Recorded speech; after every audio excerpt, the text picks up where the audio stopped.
नमस्कार, स्वागत है आप सभी का। आप देख रहे हैं इंडिया डेली। मैं हूं आपके साथ गीतू चौहान। बुलेटिन की शुरुआत करते हैं बड़ी खबर के साथ। अमेरिकी राष्ट्रपति डोनाल्ड ट्रंप ने कहा कि ईरान के साथ युद्ध खत्म करने की डील लगभग पूरी हो गई है और उम्मीद है कि इस वीकेंड यूरोप पर साइन किए जाएंगे, यानी कि वीकेंड यूरोप में इस पर साइन किए जाएंगे। तो ट्रंप ने गुरुवार दोपहर व्हाइट हाउस के ओवल ऑफिस में ये बातें कही हैं और इससे कुछ घंटे पहले ही उन्होंने ईरान पर मिलिट्री हमले रद्द किए थे और उसके तेल उद्योग पर कब्जा करने की धमकी दी थी। तो ट्रंप ने कहा कि उम्मीद है कि उपराष्ट्रपति जेडी वेंस साइनिंग सेरेमनी में शामिल होंगे, जो इसी वीकेंड यूरोप में हो सकती है। उन्होंने कहा कि हमने अभी ईरान के साथ युद्ध को लेकर एक शानदार समझौता किया है।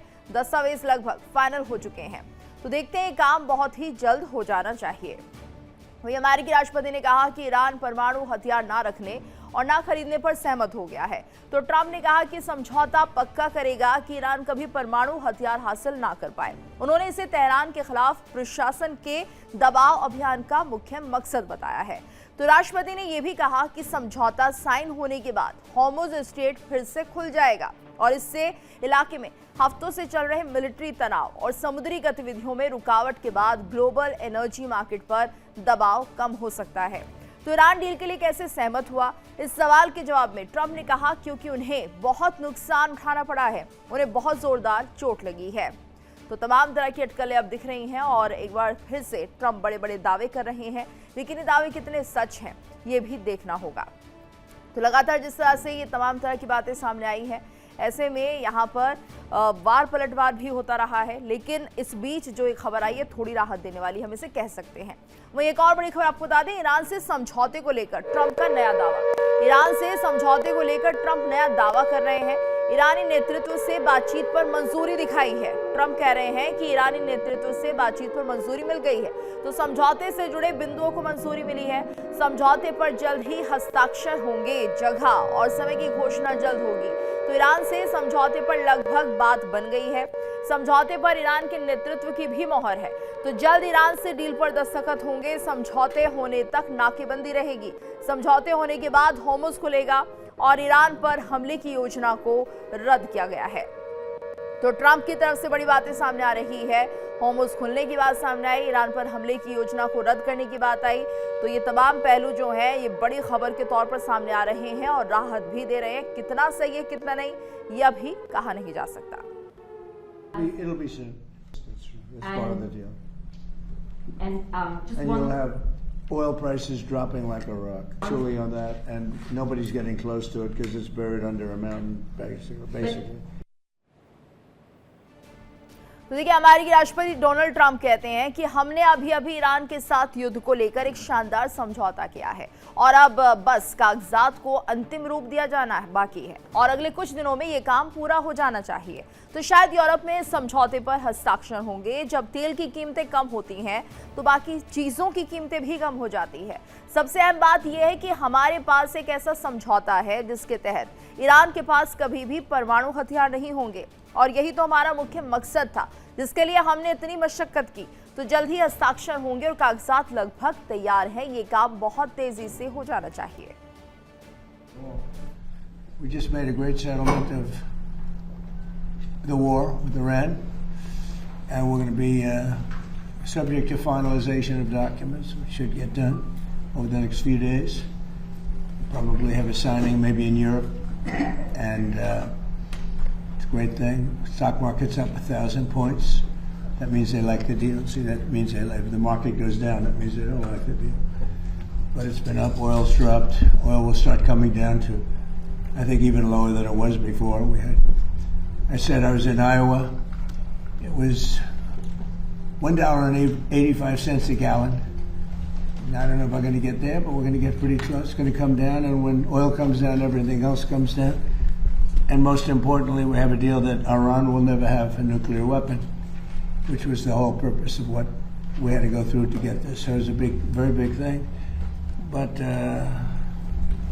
we have a signing soon, and the documents are in pretty final shape. So we'll see. We'll see. Very good. Should be done, and should be done pretty quickly. They want it.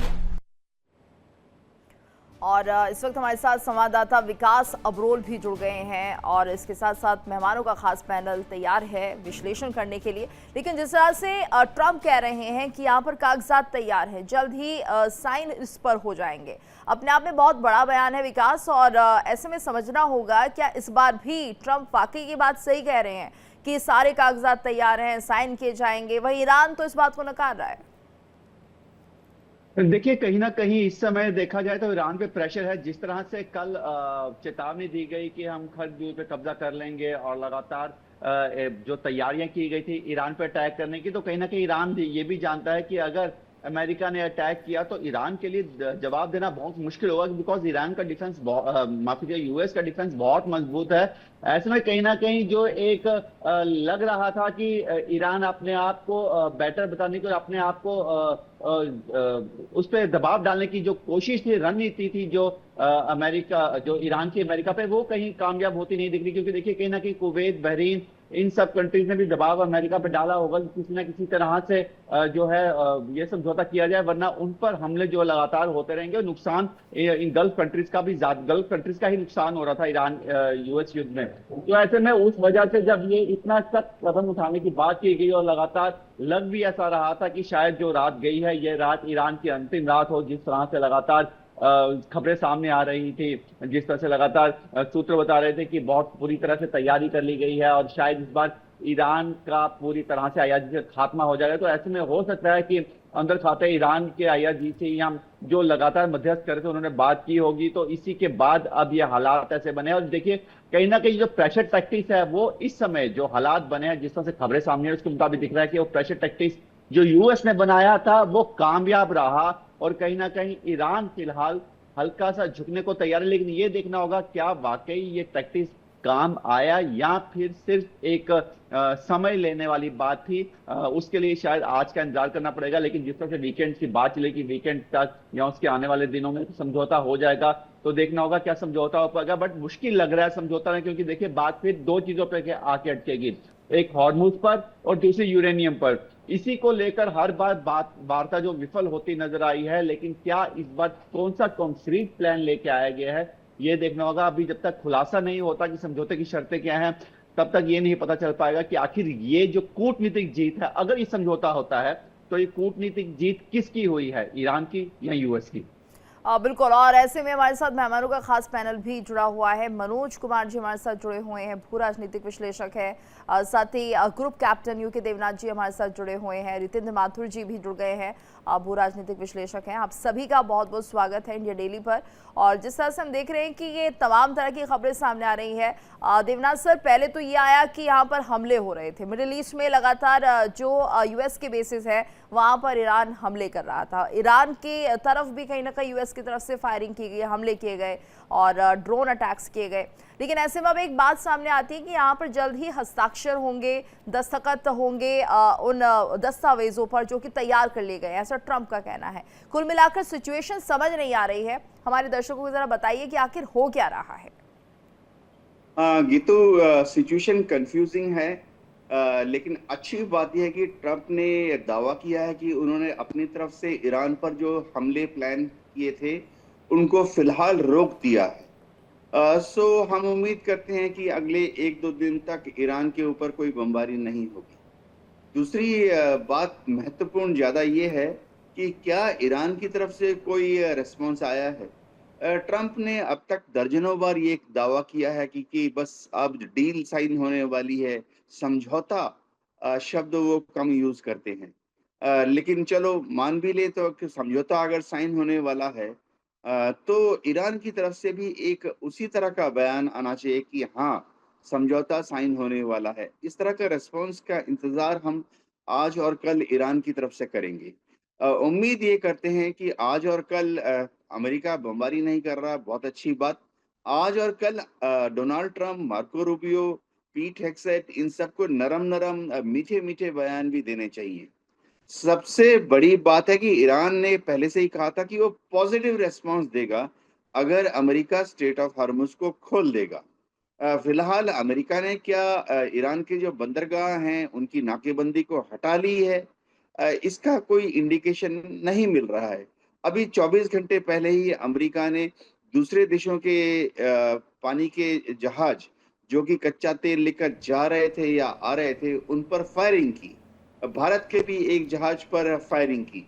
तो देखना ये पड़ेगा कि क्या America straight of Hormuz को जो खोलने की ईरान की पहली शर्त है कि समझौता के लिए वो तभी रुख अख्तियार करेगा जब पहले अमेरिका स्ट्रेट ऑफ हॉर्मुज को खोल दे।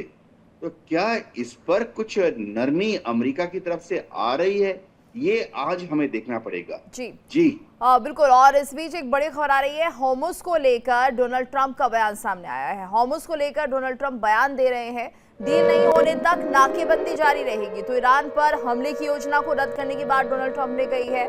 वहीं कहा है कि नाकाबंदी तब तक जारी रहेगी जब तक कि डील नहीं हो जाएगी। होर्मुज स्ट्रेट को लेकर ये बड़ा बयान है ट्रंप का कि डील नहीं होने तक नाकेबंदी जारी रहेगी। ईरान पर हमले की योजना रद्द कर दी गई है।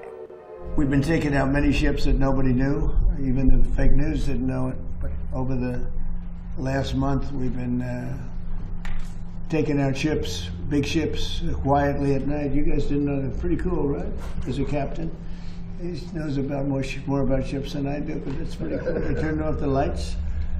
We bombed their radar and everything, so they couldn't see what was going on. We took out some nights 25 ships, some nights 15. Last 4 or 5 nights we did 25, 22, 21, 26, 18, and 14. Who else would remember those numbers? Nobody. And but a lot of ships, a lot of oil is out. That's why oil, even before this, the market couldn't understand why it was so free. There was more oil than they thought. What they're trying to, we took them out at night, and that with the Strait will officially open as soon as we sign, which could be soon, very soon, maybe over the weekend. In Europe, I won't be able to be there, but JD will be there, Vice President, and some of the people. देखिए बयान पे बयान Donald Trump दे रहे हैं। और ऐसे में Ritendra sir, देखिए जिस तरह से बयान सामने आया है कि अब हमने हमला नहीं करना है, तो कुल मिलाकर हमले की योजना को रद्द बता रहे हैं डोनाल्ड ट्रंप। आखिर ऐसा क्या हुआ कि हमले की योजना को रद्द कर दिया गया? क्या कोई और रणनीति पर काम कर रहे हैं ट्रंप? ये बिल्कुल यहाँ थोड़ा देखने में, अभी जो आपने बयान दिखाया उसको थोड़ा समझने वाली चीज है। ये बयान कह रहे हैं कि जब स्ट्रेट ऑफ हॉर्मुज खोल दिया जाए, कब खोला जाए, कंडीशन दी जा रही है। कंडीशन कि आप जो वहां पे हमारे कहने अनुसार काम करेंगे। तो कहे अनुसार कब काम करेंगे, यानी IRGC का जो कंट्रोल है स्ट्रेट ऑफ हॉर्मुज पे वो खत्म होगा। स्ट्रेट ऑफ हॉर्मुज पे खत्म कैसे होगा? जब अमेरिका उन पे अटैक करेगा। एक चीज उन्होंने बहुत अच्छी बोली कि उनका रडार सिस्टम हमने खत्म कर दिया। सही बात है, रडार सिस्टम हमारे ईरान के पास नहीं है, और ईरान इसमें जो रडार का जो फायदा ले रहा है वो चीन के सहारे लेता है। तो चीन उसको मैसेज करता है, ऐसे ऐसे जहाज आ रहे हैं तुम्हारे पास, तुम सदा सावधान हो जाओ, ऐसा अटैक हो सकता है, तुम सावधान हो जाओ। तो ये सावधान हो जाते हैं, इससे ज्यादा कुछ नहीं कर पा रहे। दूसरी, अभी जो लड़ाई है यहाँ पे खत्म होने की बातें जरूर कर रहे हैं, खत्म है खत्म है खत्म है, पर लड़ाई होनी है। क्योंकि यहाँ कैसा है कि इसमें इनके जो आइलैंड्स हैं, जो स्ट्रेट ऑफ हॉर्मुज में 8 छोटे छोटे आइलैंड्स हैं, उसमें से एक आइलैंड है इनका सीरिया आइलैंड है। सीरिया आइलैंड के अंदर यहाँ इनका न्यूक्लियर रिएक्टर है, और वहाँ कमीशन करना चाह रहे थे, जिसमें रूस की मदद से ये लोग एक न्यूक्लियर रिएक्टर चालू करना चाहते थे। काफी बड़ा पैसा खर्चा किया जा रहा था उसके ऊपर। तो यहाँ पे ये चाह रहे थे, इन्होंने अटैक उस जगह पे किया जहाँ डिसैलिनेशन प्लांट भी था। कल अब लोग बात कर रहे थे, वो चल रहा था कि एक डिसैलिनेशन प्लांट है उसको नष्ट कर दिया, जो पानी का प्लांट था, और वो पानी का प्लांट नहीं था। साथ में उसके साथ वो एटॉमिक रिएक्टर्स की तैयारी भी कर रहे थे। खैर वो उसके इलेक्ट्रिकल पर्पस के लिए यूज करना चाह रहे थे, तो वो अलग बात है। पर यह है कि आने वाले टाइम में फिर बाद में एटम बम बनाते, तो वो हो सकता है फ्यूचर की तैयारी थी, पर इनिशियल स्टेज पे तैयारी थी। अब यहाँ ये इन्होंने ये किया है कि इसको स्ट्राइक करके उस जगह खत्म किया, थोड़े दिन बाद और अटैक होगा इसके ऊपर। इस जगह को अपने कंट्रोल में लेंगे, और जो खर्ग आइलैंड है, खर्ग आइलैंड से जो ऑयल है उसको पूरा कंट्रोल में ले लेगा अमेरिका। तो क्या ऑयल के पीछे तो अमेरिका है ही, तो खर्ग आइलैंड का ऑयल ले लेगा। ऑयल लेगा तो फिर ये सेल करेंगे ऑयल, और ऑयल सेल करने के रास्ते में अगर IRGC या कोई भी बीच में हाथ डालेगा, उससे लड़ाई होगी, उससे मारापीटी होगी। तो इसमें नुकसान होगा IRGC का बहुत जबरदस्त बड़े पैमाने पर, और ईरान को बिल्कुल बैकफुट पे रहना पड़ेगा, ये समझ के चलिए इस पूरी घटनाक्रम से। जी, लेकिन ईरान बड़े बड़े दावे यहाँ पर करता हुआ दिखाई दे रहा है कि वो इस बात को मान नहीं रहा है, या उसकी तरफ से कोई समझौता नहीं है। फिर ये ट्रंप के दावे किस बेसिस पर हो रहे हैं? जी, बेसिस उनका यही है कि अगर आप पे दबाव बनेगा तो आप सरेंडर करोगे करोगे, तो विकल्प तो आपके पास बचा नहीं है। उन्होंने उनको वैसे भी $3 बिलियन के आसपास उनको दे दिया है, तो $3 बिलियन दिया तो खाना खर्चा तो दे दिया, उन लोगों को बहुत बड़ा अमाउंट दे दिया। अब वो ये नजर रखा हुआ है अमेरिका कि इस पैसे का ये किसी इस लड़ाई झगड़े के लिए इस्तेमाल ना करे, आर्म्स खरीदने में या कुछ और दूसरे काम में इस्तेमाल ना करे। इस पर नजर रखे हुए उनकी स्पाई एजेंसी मदद उनको सहयोग कर रही है, और उन्होंने उनको बहुत सारी जानकारियां दी हैं, तो इसलिए वो तैयारी से बैठे हैं। इधर इजराइल तो है ही तैयारी से बैठा हुआ है, तो इसलिए अगर कुछ होगा तो इजराइल को वो कहेंगे कि आप आगे बढ़ो और यहाँ अटैक करो। छोटे मोटे इलाकों में जहाँ जो कहते हैं कि वो जो सर्जिकल स्ट्राइक होती है, इसमें इजराइल का काफी महारत हासिल है, वो कर सकता है सर्जिकल स्ट्राइक को, कर भी चुका है। जी। तो इसलिए ये देखने वाली बात है कि आने वाले टाइम में ये दबाव के वशीभूत ये सब चीजें ठीक होने वाली है। कहा जाता है ना कि जब तक आप डराएंगे नहीं किसी को, वो तैयार नहीं कर रहे हो, हाथ जी। आपके सामने झुकेगा नहीं। तो बिल्कुल, ये यानी ये झुकाएंगे माना नहीं किसी जाए तरीके कि से। अमेरिका ने अपनी पूरी तैयारी कर ली है मनोज जी, और शायद यही वजह है जिसलिए ट्रंप ने पहले तो यहाँ पर सीधे तौर पर ये कहा कि अभी हम देख रहे हैं बहुत कुछ करेंगे, हमला करेंगे, लेकिन उसके बाद कह रहे हैं हस्ताक्षर करेंगे समझौते पर। अब समझौते पर अगर हस्ताक्षर नहीं होते और ईरान यहाँ पर मना कर रहा है इस वाली बात से कि भाई हम समझौता नहीं कर सकते अभी, तो कुल मिलाकर क्या अमेरिका एक तरफा फैसला ले रहा है, या उसे बिल्कुल आकलन नहीं है कि ईरान की तरफ से किस तरह का रिस्पांस आएगा, या उन्हें पता है कि उन्होंने अपनी जो आर्मी है वो एक तरह से ईरान के चारों तरफ, जिसके लिए वक्त उन्होंने सीज फायर के दौरान मांगा था, वो डिप्लॉय कर दिए हैं? जिस तरह से हम लोग देख रहे हैं कि अमेरिकन प्रेसिडेंट डोनाल्ड ट्रंप का जो है डुअल स्टेटमेंट आते रहता है, इससे एक कन्फ्यूजन पैदा होता है। हालांकि उनका सबसे पहला टारगेट ये रहता है कि मार्केट को स्टेबलाइज करो, ताकि ये सबसे बड़ी उनके लिए चैलेंज होता है। अगर मार्केट स्टेबल रहता है तो यूएस को किसी न किसी रूप से इकोनॉमिकली फ़ायदा होता है, वहाँ पे कोई एडिशनल वहाँ के लोगों को कोई ज़्यादा परेशानी नहीं होती है, और ख़ास करके उनके सहयोगी को फ़ायदा होता ही है और अमेरिकन को भी फ़ायदा होता है। तो उनका सबसे बड़ा टारगेट ये होता है कि हम वर्ल्ड के मार्केट को किसी न किसी रूप में स्टेबलाइज़ करें। एक ये भी स्टेटमेंट आया है कि ऑयल का जो है प्राइस जो है ज़्यादा अब गिरने वाला है, ज़्यादा बढ़ेगा नहीं, गिरेगा। तो इनका स्टेटमेंट जिस तरह से आ रहा है, वो लोगों को फेथ करना बहुत मुश्किल हो रहा है। और अब जिस तरह से अब कहाँ पे बात हुई इन्होंने रिवील नहीं किया। ये बात बता रहे हैं कि ईरान से हाई लेवल पे बात हो गई है और बस सिग्नेचर होने का अब समय आ गया है और लगभग समझौता हो गया है। लेकिन कब हुआ, कैसे हुआ, कौन-कौन लोग हुए, इनका कोई उनको डिस्क्लोज़ नहीं करते हैं। तो मुझे ऐसा लग रहा है कि जिस तरह से शुरू से ही इनका स्टेटमेंट इसी तरह का रहा है कि डुअल स्टेटमेंट दें, ताकि एक मार्केट पे एक अननेसेसरी दबाव रहे। उसके साथ-साथ वर्ल्ड कम्युनिटीज़ को भी एक फ़ेथ रहे कि बस अब समझौता होने वाला है और अमेरिका के खिलाफ कोई ऐसा स्टेटमेंट ना दे या कुछ किसी रूप से अननेसेसरी जो है अमेरिका पे दबाव ना बना पाए। तो ऐसा ही लग रहा है। और हम लोग ये भी देख रहे हैं कि जिस तरह से ईरान ने हमला किया विदिन 2-3 डेज़ में, तो इसमें ये भी देखा गया कि सऊदी अरब और यूएई ने जो है बहरीन पे जो हमला हुआ था ईरान के साइड से, तो उन्होंने ईरान का जो है आलोचना किया, जबकि अमेरिका का आलोचना नहीं किया कि क्यों आपने फिर से जो है शुरू युद्ध किया। तो ऐसा लग रहा है कि जो मिडिल ईस्ट कंट्रीज़ हैं, चाहे सऊदी अरबिया हो, यूएई हो, ये चाहते भी नहीं है कि अभी जो है समझौता हो। उनको ये लगता है कि ईरान जो है और जितना कमज़ोर हो जाए, उतना जो है मिडिल ईस्ट के लिए बढ़िया होगा, उतना सऊदी अरबिया के लिए होगा। जिस तरह से वहाँ पे हम लोग देखते हैं किंग्स रूल है, मेजॉरिटी जो मिडिल ईस्ट कंट्रीज़ है। तो अभी भी ऐसा लग रहा है कि सऊदी अरब को उतना फ़र्क नहीं पड़ रहा है जितना होना चाहिए। अगर ये बढ़ते रहता है तो फिर पाकिस्तान के लिए भी एक इशू हो जाएगा। जिस तरह से सऊदी अरब और पाकिस्तान के बीच में एक डील हुआ है कि अगर सऊदी अरब पे कोई हमला होता है तो पाकिस्तान पे समझा जाएगा। तो ऐसा लग रहा है कि मिडिल ईस्ट के कंट्रीज़ भी मेंटली रूप से प्रिपेयर नहीं है। वो किसी न रूप से कोई दबाव अमेरिका पे नहीं डाल पा रहे हैं, नहीं डालते हैं कि युद्ध को रोका जाए।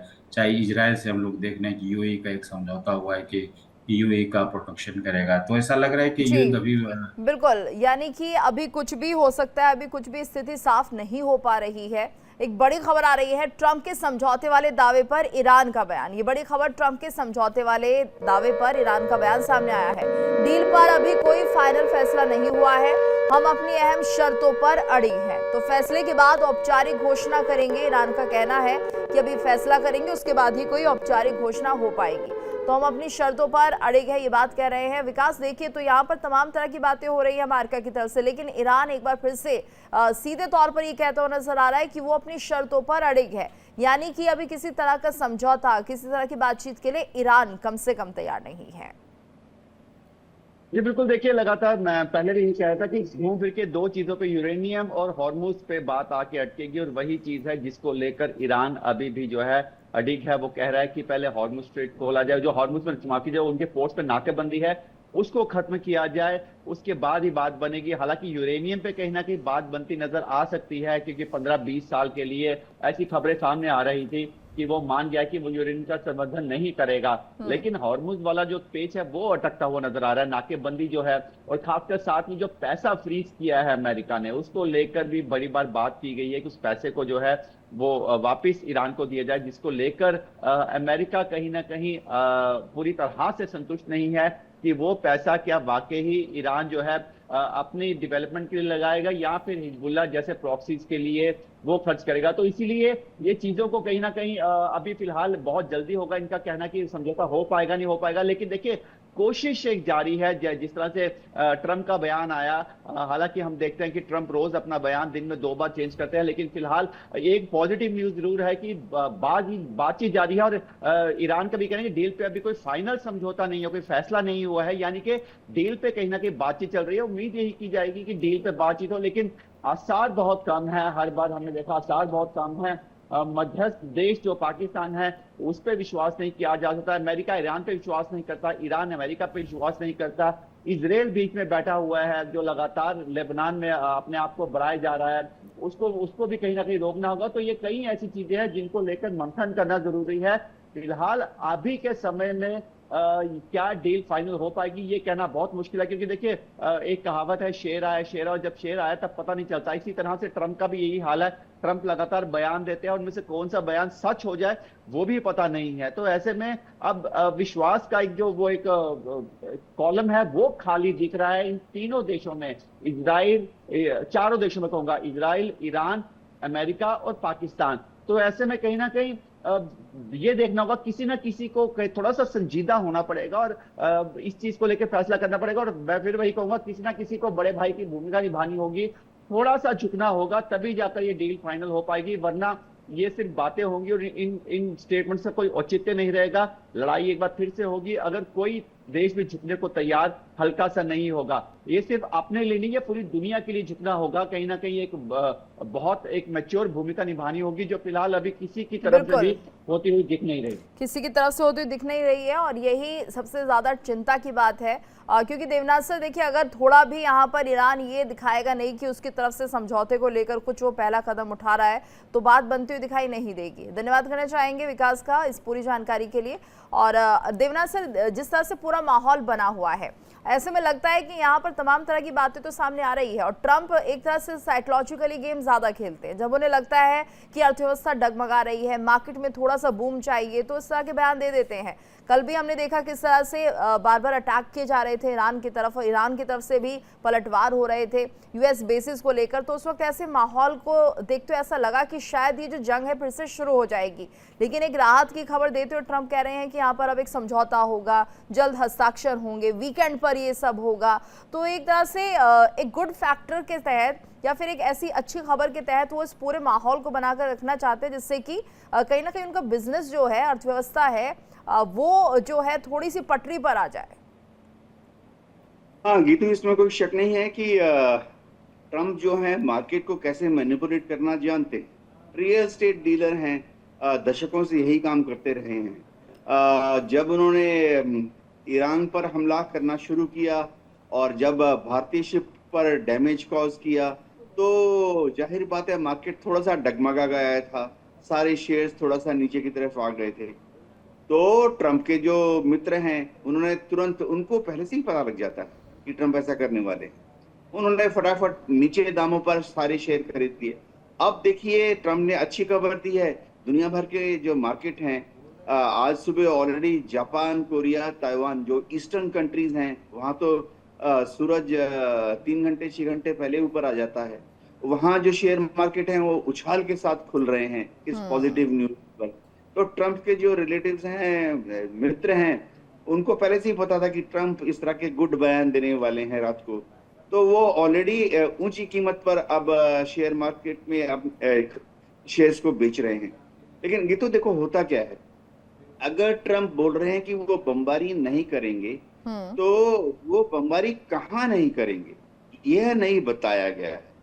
क्या वो ईरान, क्या ट्रंप ऐसा कुछ हिंट दे रहे हैं कि ईरान के ऊपर एक जो पहले जनरल वार करते थे वो, कि हर रोज 100-200 जहाज भेजे, हर रोज 400 या 800 बॉम्ब्स गिराए तेहरान, इश्कवान और बाकी बड़े बड़े शहरों पर, क्या उन्होंने उस तरह का बमबारी रोका है?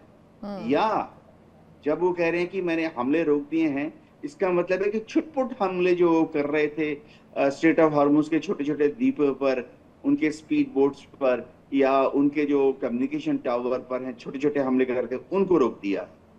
तो ट्रंप अपने बयान जब देते हैं तो आधा बताते हैं और आधा चबा जाते हैं। अब ईरान जो है कैसे रेस्पॉन्ड करेगा?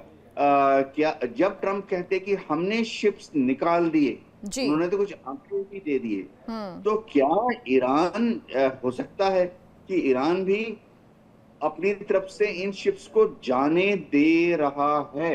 देखो वैसे मैं बता दूं, ये ट्रंप का दावा कि हम रात के अंधेरे में शिप्स को निकालते हैं, ये ज्यादा इंपॉर्टेंट नहीं है, क्योंकि रेडार का इस्तेमाल समुद्र के ऊपर जहाज को ट्रैक करने में ज्यादा नहीं होता है।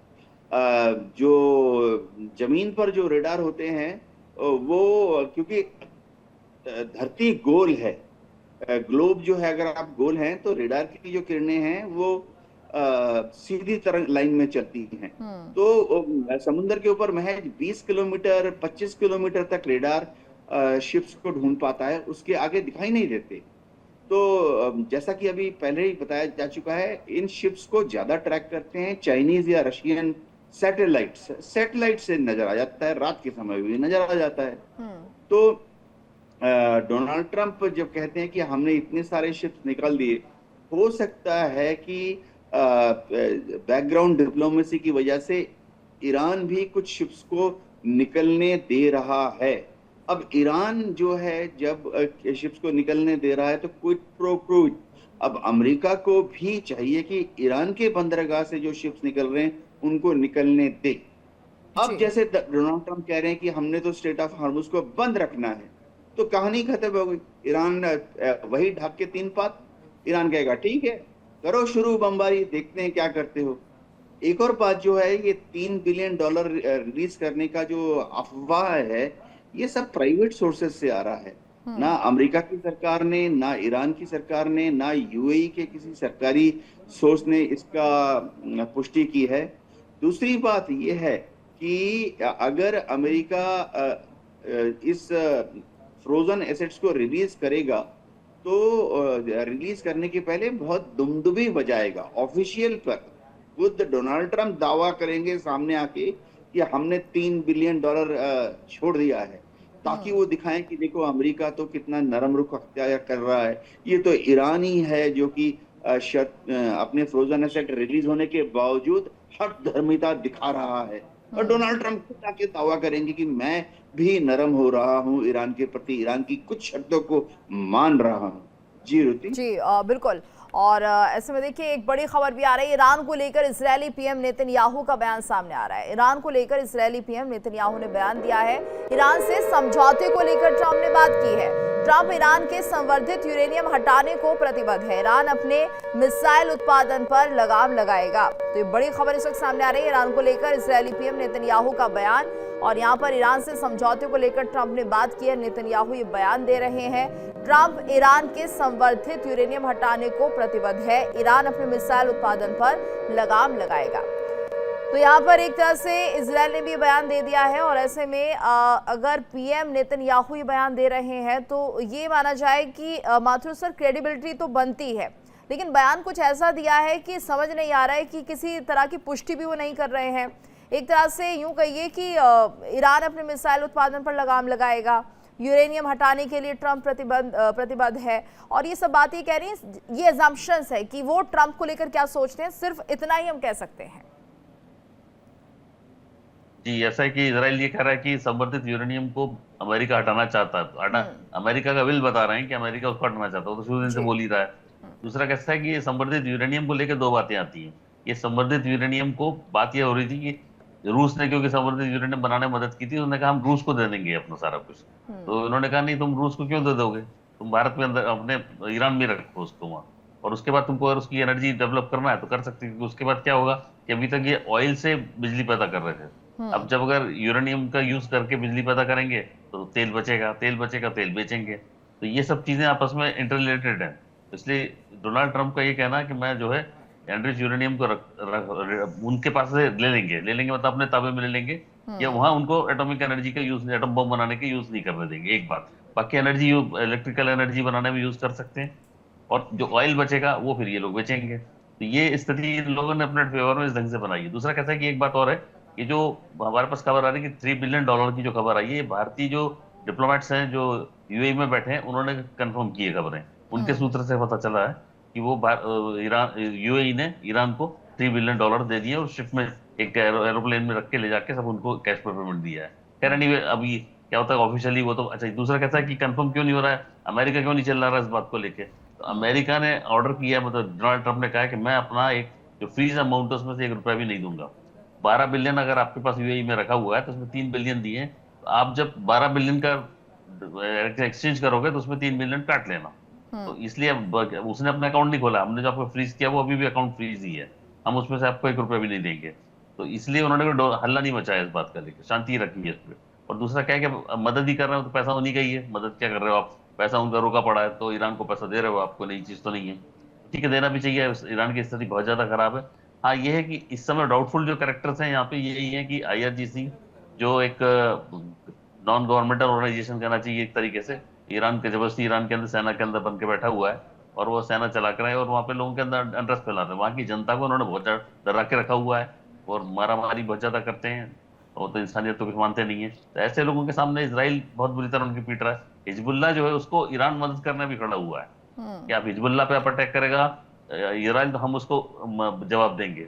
तो अब पहले हमास मारा गया तब तो ईरान आया नहीं निकल के, इजराइल ने जब हमास को मारा तब तो ईरान आया नहीं सामने, अब ये हिजबुल्ला पिट रहा है तो आ रहा है, मतलब हिजबुल्ला से ज्यादा इनकी दोस्ती है। तो ये सब सी बातें निकल के आ रही, ये झगड़ा खड़ा करने वाली स्थिति बनी हुई है। तो इसमें से कोई ना कोई एक ऐसा रास्ता निकालना पड़ेगा जो सब नीचे आए, या तो खुद समझौता करना समझदारी के साथ एक बात है, नहीं तो पिट के तो करना ही है फिर समझौता। जी जी बिल्कुल, यानी कि समझौते के लिए अब ट्रंप पूरी तरह से तैयार है। अगर हम दूसरी तरीके से भी कहें कि अगर जंग भी लड़नी लगी तो ट्रंप उसकी भी तैयारी कर चुके हैं। क्या मनोज जी यही माना जाए, इसलिए ट्रंप दोनों तरफ से बात कर रहे हैं कि चलिए पहले बातचीत करके देख लेते हैं, वीकेंड पर अगर समझौता होने की बात वो कर रहे हैं, इस बीच अगर ईरान कुछ अपनी तरफ से ये कहता है कि हाँ वो तैयार है तो ठीक है, नहीं तो उनके पास प्लान बी भी रेडी है। जिस तरह से अमेरिका जो है अपना गोल सेट किया है इस युद्ध में, उस आधार पर अभी तक कोई ऐसा एग्रीमेंट नहीं दिख रहा है कि दोनों देशों के बीच एग्रीमेंट हुआ हो और कुछ अचीव करने की बात हो। जिस तरह से उनका पहला यही मानना है कि न्यूक्लियर पे हम जो है पहले वार्ता करेंगे, जबकि अभी भी जो है वो ईरान का यही स्टेटमेंट आ रहा है कि न्यूक्लियर पे बाद में वार्ता करेंगे, पहले स्टेप ऑफ हॉर्मोन्स को आप खोलिए और पीसफुल वे में जो है आप वार्ता कीजिए। और उनका ये भी कहना है कि जिस तरह से इजराइल का जो है लेबनान पे हमला हो रहा है, उस पर भी ये भी बोला जा रहा है कि उस पर सबसे पहले बंद होना चाहिए, तभी जो है पीस स्टॉप होगा। तो जितने भी दोनों साइड से जो डिमांड्स प्रपोजल रखा गया है एक दूसरे के लिए, अभी तक कुछ ऐसा नहीं दिख रहा है। और जिस तरह से नेतन्याहू का भी एक स्टेटमेंट आया, वो अमेरिका के राष्ट्रपति के वक्तव्य को उन्होंने फेवर किया, वो उनको ये समझना चाहिए कि अब जो नॉर्मली डोनाल्ड ट्रंप का जो स्टेटमेंट आता है वो अब दुनिया जो है उस तरह से सीरियसली शायद उतना नहीं लेती है, क्योंकि हर दिन अगर 2-3 टाइप का अगर स्टेटमेंट्स आए और कुछ हो ही नहीं, तो स्वाभाविक है कि अब कोई लोग क्यों विश्वास करे। तो मुझे ऐसा लग रहा है कि अब ये युद्ध जो है अभी ऐसे ही जो है वो लटका के ही लगता है कि रखेगा, जिस तरह से हम लोग देख रहे हैं कि रशिया और यूक्रेन के बीच में भी जो है बीच-बीच में कभी-कभी हमला हो जाता है, फिर रुक जाता है, फिर हमला हो जाता है। कहीं अमेरिका इसी तरह का युद्ध तो वो ईरान में नहीं करेगा, और उनको शुरू से ही उनका ये मानना है कि वर्ल्ड में कुछ हो, चाहे ऑयल का प्राइस बढ़े, घटे, अमेरिका को क्या फ़र्क पड़ता है, अमेरिकन लोग जो है प्रोटेक्टेड हैं, ज़्यादा यहाँ पे महँगाई नहीं है, उसके लिए स्टेप्स लिया जाएगा। ज़्यादा अगर वहाँ पे परेशानी होगी तो कोई भी कंट्री उससे ट्रेड करेंगे, उस पे टैरिफ लगा दिया जाएगा, तो किसी न किसी रूप में अमेरिका को उतना हानि नहीं होगा। तो इस तरह के जिस तरह से अप्रोच डोनाल्ड ट्रंप का शुरू से ही रहा है, और जिस तरह से दिल्ली में उन्होंने इसी तरह का स्टेटमेंट दे रहे हैं कि बस अब शाम को ही खत्म होने वाला है, लेकिन उसका वो रिवील नहीं करते हैं। मुझे ऐसा लग रहा है कि मार्केट को कंफ्यूजन में रखना चाहते हैं, और आज फ्राइडे है तो स्वाभाविक है कि आज भी इसी तरह का जी। स्टेटमेंट आएगा, ताकि सैटरडे संडे हॉलीडे होगा और मंडे को फिर से कोई डिफरेंट स्टेटमेंट आ जाएगा, या हो सकता है फिर से अटैक हो जाए। लेकिन ईरान का शुरू से ही ये रहा है कि हम अमेरिका पे विश्वास नहीं करेंगे। जिस तरह से पीस टॉक फरवरी 28 को लास्ट स्टेज पे पहुंच गया था, और उसी समय जो है अमेरिका और इजराइल दोनों का जो है अटैक हो गया, और वहाँ के लगभग 50 लीडरशिप जो है वहाँ का को मार दिया गया। तो स्वाभाविक है कि धीरे-धीरे जो है विश्वास भी करना ईरान के लिए बहुत मुश्किल है, और चूँकि एक डिफेंसिव वे में हम लोग देख रहे हैं शुरू से ही ईरान का, कि ईरान की साइड से कोई ऐसा एग्रेशन इस वार में नहीं होगा, ताकि वर्ल्ड लेवल पे जो है ईरान पे ही बदनामी हो, और बाद में ऐसा ना हो कि फिर से इकोनॉमिक जी। सैंक्शन ईरान पे लग जाए। बिल्कुल। और इस बीच एक और बड़ी खबर आ रही है, अपने दर्शकों को बता दें, ट्रंप के ऐलान के बाद कच्चे तेल की कीमत में गिरावट दिख रही है। ट्रंप के ऐलान के बाद कच्चे तेल की कीमत में गिरावट दर्ज की गई है। कच्चे तेल की कीमत 3% गिरकर $88 प्रति बैरल पहुंच गई है। तो अमेरिकी तेल की कीमत $86 प्रति बैरल, और अमेरिकी कच्चे तेल की कीमत में 2.6% की गिरावट यहां पर दर्ज की गई है। तो बहुत बड़ी खबर है, एक बड़ा असर अब दिख रहा है तेल की कीमतों पर। 3% की गिरावट यहां पर दिखाई दे रही है, यानी $88 प्रति बैरल जो है वो कच्चे तेल की कीमत हो गई है। देवनाथ सर, जिस तरह से हम पहले भी कह रहे थे, मार्केट पर एक बहुत बड़ा असर होता है ट्रंप के बयानों का, और अभी देखिए यहाँ पर ये खबर भी सामने आ चुकी है कि जो कच्चे तेल की कीमत है 3% तक गिर चुकी है। हाँ रितु, देखिए अमेरिका मार्केट मैनिपुलेटर है, हमेशा से ही रहा है। एनर्जी दुनिया भर में वह कंट्रोल करता है। ये समझना पड़ेगा कि अभी अगर आप ट्रेंड देखें पिछले 2 महीने से अमेरिका की जो कच्चे तेल का बास्केट है, जो पश्चिम एशिया में कच्चे तेल की कीमत है, हम उसको ब्रेंट क्रूड इंडेक्स बोलते हैं, और अमेरिका का जो कच्चे तेल का बास्केट है हम उसको WTI इंडेक्स बोलते हैं। तो पिछले 2 महीने में, खास तौर से जब से वेनेजुएला के ऊपर अमेरिका ने कंट्रोल कर लिया है, तब से अमेरिका लगातार जो WTI इंडेक्स है, यानी अमेरिकन क्रूड ऑयल है, उसको थोड़ा ज्यादा सस्ता रख रहा है, $2 से $4 कम करके मैनिपुलेट करके रख रहा है बनिस्बत कच्चे तेल जो कि ब्रेंट क्रूड इंडेक्स है पश्चिम एशिया का। इसका कारण समझना पड़ेगा। कारण यह है कि मार्को रूबियो दुनिया भर में जाकर अमेरिका का कच्चा तेल बेचना चाहते हैं। भारत में भी जब मार्को रूबियो आए थे तो उन्होंने एहसान करते हुए हमें बोला था कि भारत इस संकट की घड़ी में जितना भी कच्चा तेल चाहता है अमेरिका देगा।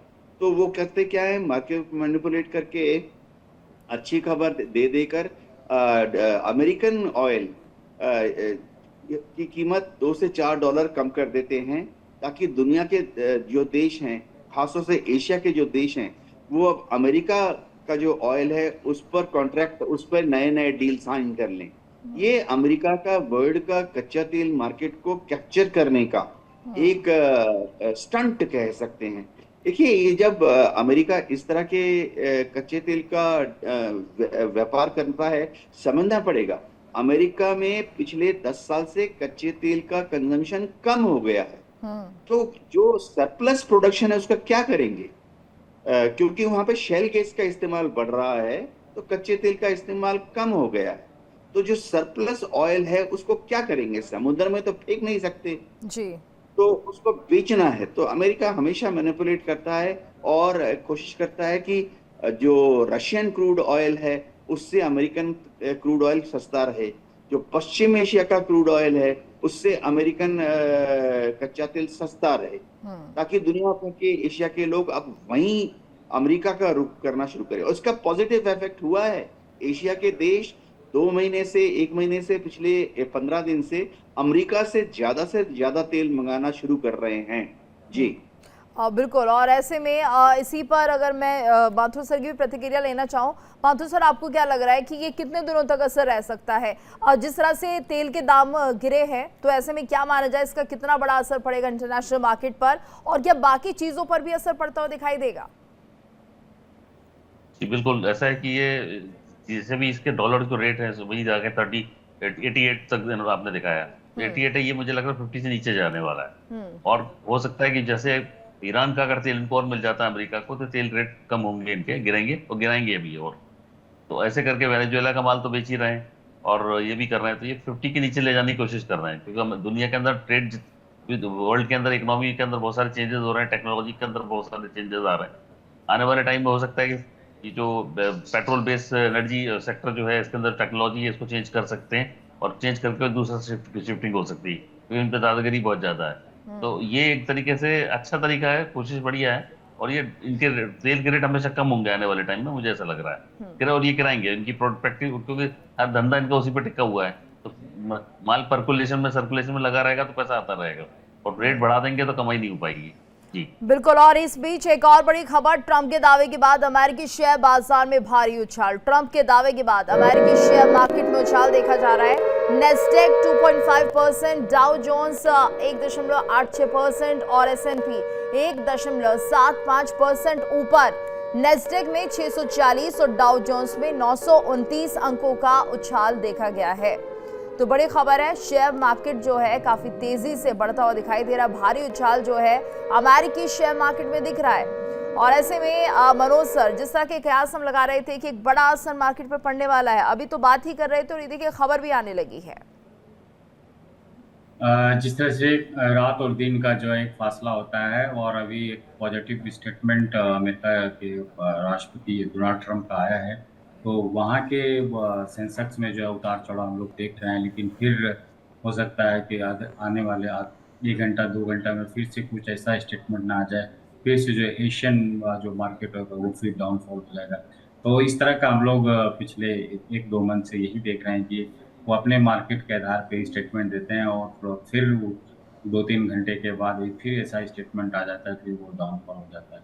मुझे ऐसा लग रहा है कि जिस तरह से इस तरह के जो एक्ट रहा है अमेरिका का पिछले 3 मंथ में, वर्ल्ड ने बखूबी देखा है।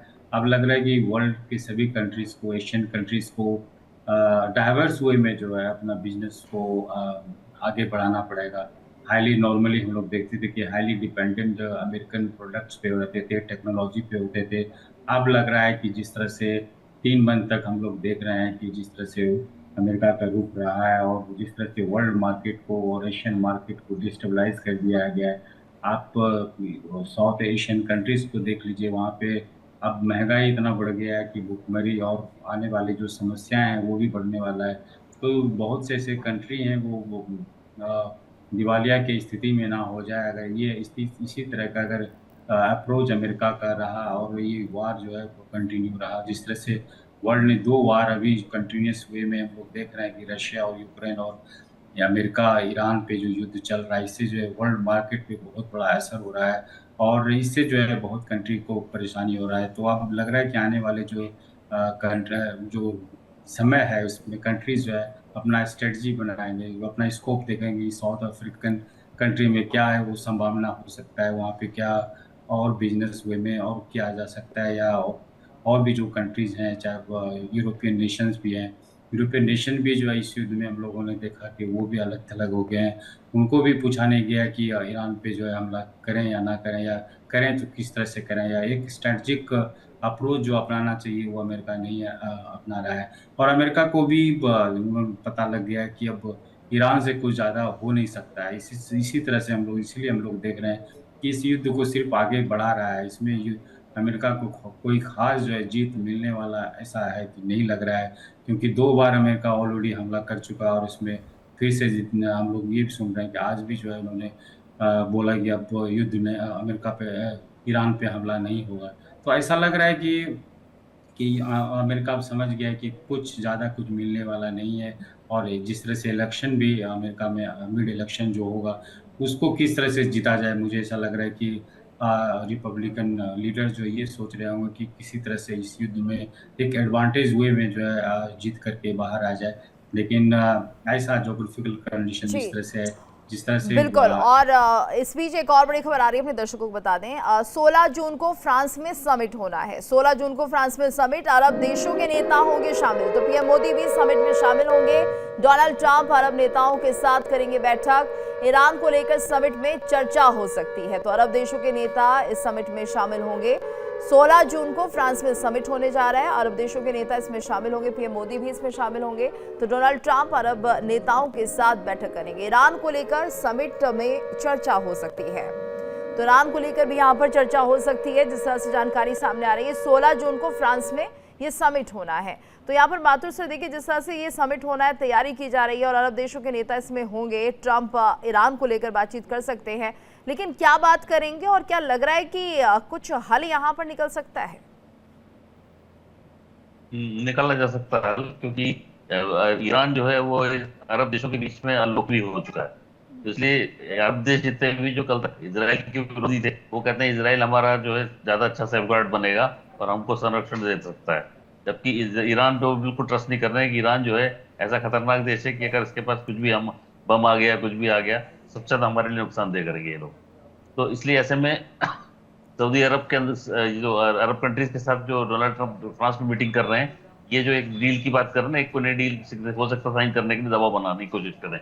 इसमें अरब यूरोपियन यूनियन इनके साथ रह सकती है। यूरोपियन यूनियन का फ्रांस है तो ब्रिटेन और बाकी आसपास के देश रहेंगे, और भारत जैसा देश भी जा रहा है। बड़ी बात है कि भारत का वहां बैठना बहुत जरूरी है, क्योंकि अभी क्या है कि जो भारत के सामने पाकिस्तान की जो स्थिति समझ रही है, भारत ने अभी 12 न्यूक्लियर अपने मिसाइल तैयार रखी है, जो उनके होटल में के नजदीक रख दी है मिला के। अगर कुछ भी पाकिस्तान गड़बड़ करता है, कोई भी अब गड़बड़ होती है पाकिस्तान की तरफ से, पाकिस्तान पे भी हमला हो सकता है। ये भी अंतर की खबर है। अब नरेंद्र मोदी ने अपनी तरफ से तो कोई स्टेटमेंट दिया नहीं है, भारत शांत रह के चलता। भारत डोनाल्ड ट्रंप तो नहीं, भारत कोई भी नेता जो कुछ भी बोल दे। तो ऐसे में ये स्थिति हुई कि अब दोनों मिलकर बैठ के समझौता करेंगे, और समझौता होगा। समझौता के बाद कोई रास्ता निकलता बहुत अच्छी बात है, पर लड़ाई झगड़ा तो चल ही रहा है जी। बिल्कुल। और ऐसे में यहाँ पर देवनाथ सर, अगर इसी तरह का माहौल बना रहा तो यहाँ पर समिट में मुद्दा तो उठेगा ही। पीएम मोदी की भूमिका क्या रह सकती है, ये भी बताइए। हाँ गीतू जी, G7 के मीटिंग में भारत की और प्रधानमंत्री मोदी जी की भूमिका बहुत ही अहम रही है। जब G7 की मीटिंग होती है तो भारत को औपचारिक तौर से मान लिया जाता है कि भारत भी अब एक बहुत ही बड़ा अर्थव्यवस्था बन गया है। भारत का जो कंज्यूमर बेस है 140 करोड़ भारतीय, वह पश्चिमी देशों को हमेशा लुभावता रहा है।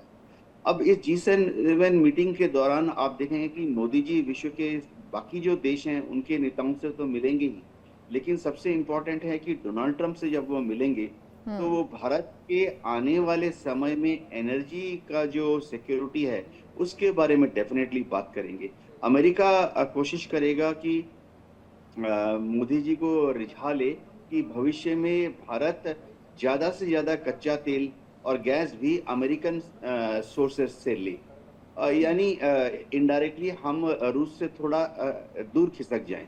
और जबकि मोदी जी ट्रंप को समझाने की कोशिश करेंगे कि भारत जो है आर्थिक कारणों से, बिजनेस रीजंस की वजह से वहीं से कच्चा तेल खरीदता है जहां पे कि कच्चा तेल सस्ता मिलता है, या जो भारत का मित्र देश हो, या जो देश भारत के साथ लॉन्ग टर्म कच्चा तेल का एग्रीमेंट साइन करने के लिए तैयार होता है जी।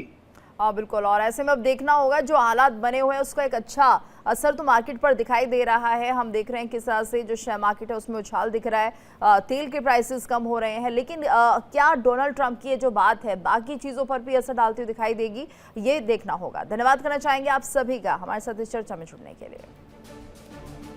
और इसी के साथ हमारी इस खास पेशकश में इतना ही। वक्त तो चला एक ब्रेक का, लेकिन इंडिया डेली अब आपके स्मार्ट टीवी पर भी मौजूद है। देखिए इंडिया डेली 24/7 अब आपके स्मार्ट टीवी पर। इंडिया डेली मौजूद है सभी डिजिटल प्लेटफॉर्म पर लाइव और लगातार। इंडिया डेली 24/7 हर दिन राष्ट्र को समर्पित।